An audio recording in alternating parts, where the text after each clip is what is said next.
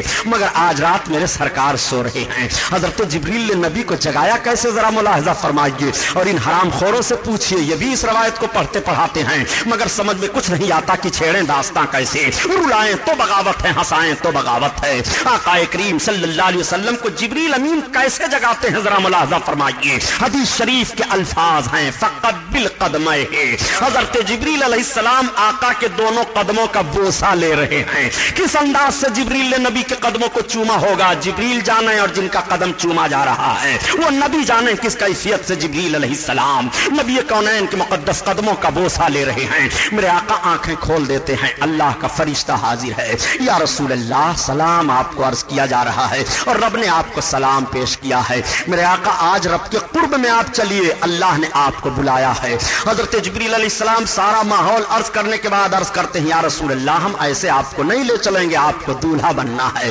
یا رسول اللہ آپ کے استقبال میں دروازے پر 70,000 فرشتے حاضر ہیں، دروازہ کھلا ہوا ہے۔ میرے آقا نے ملاحظہ کیا 70,000 فرشتوں نے سلام پیش کیا، زمزم شریف کا پانی لایا گیا، نبی کو غسل دیا جا رہا ہے، جوڑا لے کر کے حضرت جبریل علیہ السلام حاضر ہیں۔ اب جب میرے آقا کو غسل دیا جا رہا تھا تو ذرا وہ انداز ملاحظہ فرمائیے کہ سرکار کے غسل کا پانی معراج کی رات میں گرا تو ہوا کیا، تو اعلیٰ حضرت عظیم البرکت فرماتے ہیں کہ بچا جو ان کے تلووں کا دھومن بنا وہ جنات کا رنگ و روغن۔ سبحان اللہ سبحان میرے سرکار کو جب غسل دیا جا رہا تھا تو پانی کہاں سے پہلے ڈالا جاتا ہے؟ سر سے ڈالا جاتا ہے۔ تو اعلیٰ حضرت عظیم البرکت فرماتے ہیں کہ اتار کر ان کے رخ کا صدقہ یہ نور کا بٹ رہا تھا بالا کی چاند سورج مچل مچل کر جبی کی خیرات مانگتے تھے۔ سبحان اللہ سبحان اللہ۔ اور بچا جو ان کے تلووں کا دھون بنا وہ جنات کا رنگ و روغن، جنہوں نے پائی دولہا کی اترن وہ پھول گلزار کے چنے تھے۔ سبحان اللہ اللہ اکبر۔ آقا کریم صلی اللہ علیہ وسلم کو دولہا بنایا گیا، اور جب میرے سرکار دولہا بنے تو کعبہ وجد کر رہا تھا، آج محبوب رب کے قرب میں جا رہے ہیں۔ اللہ اکبر۔ سواری سامنے لائی گئی، تب تک سواری نے شوخی کی، حضرت جبریل فرماتے ہیں براق ٹھہر جا، تو جانتا ہے تجھ پر کون سوار ہونے والے ہیں؟ یہ امام الانبیاء ہیں، سید المرسلین ہیں۔ براق نے عرض کیا اے سید الملائکہ میں گستاخی کی بنیاد پر شوخی نہیں کر رہا ہوں، بلکہ میری ایک آرزو ہے کہ آج رب کے قرب میں محبوب جا رہے ہیں، اور جس طرح سے مجھ کو سواری ہونے کا شرف بخش رہے ہیں، اے سید الملائکہ میری ایک تمنا ہے، آقا کی بارگاہ میں میری طرف سے آپ عرض کر دیں کہ کل قیامت کے میدان میں سرکار جب حشر کا دولہا بن کر کے اور جنت میں تشریف لے جانے لگے تو مجھے کو سواری ہونے کا شرف۔ سبحان اللہ سبحان اللہ۔ صرف یہی میری تمنا ہے۔ تب تک حضرت جبریل نے عرض کیا یا رسول اللہ آپ سن رہے ہیں براق کیا کہہ رہا ہے؟ آقا نے فرمایا جبریل ہم نے سن لیا، براق سے کہہ دو اس کی تمنا پوری کر دی۔ سبحان اللہ۔ اللہ اکبر۔ یہ سواری ہے، جانور ہے جو نبی سے اپنی تمنا پوری کروا رہا ہے، مانگ رہا ہے۔ یہ کیسے جانور ہیں کہ نبی سے مانگو تو مشرک قرار دے دیے جاؤ، نبی تمہیں کچھ دے نہیں سکتے ہیں، یہ الزام لگایا جا رہا ہے اور نبی کی مقدس ذات پر حملہ کیا جا رہا ہے۔ دیکھ دیکھ نبی سے جانور کس طرح سے مانگ رہا ہے. وہ جو براق ہے سواری ہے معراج میں آقا کریم صلی اللہ علیہ وسلم جس پر سوار ہونے کے لیے جا رہے ہیں سرکار نے اس کی مراد کو پوری کر دیا. اب میرے آقا چلے اور جب سدرہ پر پہنچے جہاں حضرت جبریل کے ٹھہرنے کی جگہ ہے حضرت جبریل علیہ الصلوۃ والتسلیم نے عرض کیا یا رسول اللہ اب میں آگے نہیں جاؤں گا. میرے سرکار نے ارشاد فرمایا آگے نہیں چلو گے؟ یا رسول اللہ نہیں. آقا نے ارشاد فرمایا جبریل تمہاری کوئی حاجت ہے؟ عرض کرتے ہیں یا رسول اللہ اب آپ ٹھہریں. میرے سرکار میری بھی ایک تمنا ہے. وہ تمنا یہ ہے کہ جب آپ مکہ سے چلنے لگے تھے تو براق نے عرض کیا تھا کہ قیامت کے میدان میں جب آپ حشر کا دولہا بن کر کے چلیں تو سواری ہونے کا وہاں بھی مجھے کو شرف بخش دیں. یا رسول اللہ میری تمنا یہ ہے کہ قیامت کے میدان میں جب پل صراط سے آپ کی امت گزرے تو پل صراط پر آپ کی امت کو گزرنے کے لیے میں اپنے پر کو فرش بنا دوں. یا رسول اللہ یہ میری تمنا قبول فرما لیجئے. میں عرض کر رہا ہوں کہ نبی سے معراج کی رات میں مانگ کون نہیں رہا ہے؟ جانور تو مانگ رہا ہے, چرندے پرند تو مانگ رہے ہیں, ہوا فضا تو سوال کر رہی ہے, آسمان کے دروازے پر سوالیوں کی بھیڑ لگی ہوئی ہے, سارے لوگ نبی سے مانگ رہے ہیں, سید الملائکہ نبی سے مانگ رہے ہیں. آج نبی سے مانگا جائے تو شرک کا فتویٰ لگایا جا رہا ہے. میں کہتا ہوں تم بتاؤ آخر مسلمانوں کو مانگنے کا دروازہ کہاں ہے؟ کس دروازے سے مسلمان مانگے گا؟ تمہیں جو کچھ حاصل کرنا ہے نبی کی بارگاہ میں آنا ہوگا. تمہیں اگر آخرت لے لی ہے تو نبی کی چوکھٹ پر آؤ تب پاؤ گے. تمہیں وقار لینا ہے تو نبی کی بارگاہ میں آؤ تب پاؤ گے. تمہیں بخشش کا پروانہ لینا ہے تو مصطفیٰ کی چوکھٹ کی حاضری دو تب تمہیں ملے گا. تمہارا رب ارشاد فرماتا ہے بلو انہم ظلموا انفسہم جاؤکا. نبی کریم ہی کی چوکھٹ ہے جو تم خدا کی عطا حاصل کر سکتے ہو. آقا کریم صلی اللہ تعالیٰ علیہ وسلم سے حضرت جبریل نے یہ منوا لیا تھا, میرے آقا نے قبول فرما لیا. اب قیامت کے میدان میں جب سرکار پل صراط کے کنارے تشریف فرما ہو رہے ہیں ارشاد ہو رہا ہے جبریل کو اطلاع دو میری امت گزر رہی ہے. اسی لیے تو اعلیٰ حضرت عظیم البرکت فرماتے ہیں کہ اہل صراط روح امی کو خبر کریں. سبحان اللہ سبحان اہل صراط روح امی کو خبر کریں اور جاتی ہے امت نبوی فرش پر کریں, فرش پر کریں. میں آپ لوگوں سے پوچھنا چاہتا ہوں قیامت کے میدان میں پل صراط سے گزرو گے, سید الملائکہ اپنا پر فرش بنا رہے ہیں. ذرا اپنے قدم کا جائزہ لیجئے اور گناہوں سے توبہ کیجئے. آپ کو کتنا وقار ملا ہے. آقا کے صدقہ میں امت گزر رہی ہے. میرے سرکار کا کریمانہ حال ذرا مراحب الاحضا فرمائیے. قیامت میں اتنی بھیڑ بھاڑ ہے, سارے گنہگار مغفرت مغفرت چلا رہے ہیں, سارے لوگ فریاد کر رہے ہیں. آقا کا یہ کریمانہ حال ہوگا, کیسے کیسے انداز سے لوگ بخشے جائیں گے. میرے سرکار کا دریائے کرم جوش میں آئے گا. آقا ارشاد فرمائیں گے ابو بکر شفاعت کرو, عمر ابن خطاب شفاعت کرو, سبحان اللہ. حضرت عثمان غنی کو حکم ہوگا شفاعت کرو, مولائے کائنات کو حکم ہوگا شفاعت کرو. امام حسن و حسین اسی سرخ حالت میں حاضر ہوں گے. خاتون جنت کو حکم ہوگا نبی کی بیٹی محمد کی لخت جگر خاتون جنت فاطمہ جنت میں جائیں. حضرت خاتون جنت ٹھہر گئی ہیں, ارشاد ربانی ہو رہا ہے محبوب کی لخت جگر جنت میں جا کیوں نہیں رہی ہیں؟ 70,000 کنیزوں کے جھرمٹ میں خاتون جنت کو جنت میں لے جایا جا رہا ہے. سبحان اللہ. حضرت فاطمہ زہرا ٹھہری ہیں, رب کا حکم ہوگا ٹھہر جانے کی وجہ. عرض کریں گے میرے مولا میں اپنے بچوں کے خون کی سرخی تیری بارگاہ میں مانگ رہی ہوں. حضرت امام حسن و حسین حاضر ہیں, رب تعالیٰ کا حکم ہوگا میرے محبوب کے نواسوں کا مطالبہ کیا ہے؟ عرض کریں گے پروردگار تیرے محبوب کے ناموس کے لیے حسین نے کربلا کی سرزمین پر اپنے خون کا جو آخری قطرہ پیش کیا تھا, مولا تیرے علم میں ہے میرے محبوب کے امتیوں کی مغفرت فرما. رب کا فرمان ہوگا کہ حسین سے جتنوں کو محبت ہے اعلان کر دو قیامت کے میدان میں سب کی مغفرت تک. حبیب ارشاد فرمائیں گے میری امت کے علماء تم بھی رب کی بارگاہ میں شفاعت کرو. شفاعت کا مطلب یہ ہے کہ رب کی بارگاہ میں تم عرض کرو اے اللہ یہ سب میرے متعلقین ہیں ان کی مغفرت فرما, اور رب تعالیٰ اپنے محبوبوں کے اس عرض کو قبول کر کے بخش دے گا. اسی کا نام ہے شفاعت. آقا کریم صلی اللہ علیہ وسلم کا حکم ہوگا میری امت کے حاجیوں تم شفاعت کرو. تو جس حاجی کا حج رب نے قبول فرما لیا ہے وہ حاجی اپنے گھر کے 400 افراد کی مغفرت کرائے گا. سبحان اللہ سبحان اللہ. حافظ قرآن کو حکم ہوگا حفاظ تم شفاعت کرو، تو حافظ قرآن کے والدین کا تو حال یہ ہوگا کہ قیامت کے میدان میں حافظ کے والد والدہ کو نور کا تاج عطا ہوگا. وہ نور کا تاج پہن کر کے جب قیامت کے میدان میں چلیں گے تو لوگ پوچھیں گے یہ کون لوگ ہیں، تو اعلان کرے گا منادی یہ وہ لوگ ہیں جنہوں نے اپنے بچوں کو قرآن حفظ کروایا تھا، یہ ان کے ماں باپ ہیں جن کو یہ انعام رب کی طرف سے حاصل ہوا ہے. وہ جنت کی طرف جا رہے ہیں نور کا تاج اوڑھے، وہ جنت کی طرف چلے جائیں گے. لوگ رشک کریں گے ہائے کاش ہم بھی اپنے بچوں کو حافظ قرآن بنائے ہوتے. حافظ قرآن کے لیے حکم ہوگا وہ شفاعت کرے تو حافظ قرآن اپنے گھر کے ان 10 افراد کی بخشش کرا لے گا جن پر جہنم واجب ہو چکا ہو، یعنی ان کو جہنمی قرار دے دیا گیا ہو، وہ مغفرت کروا لیں گے.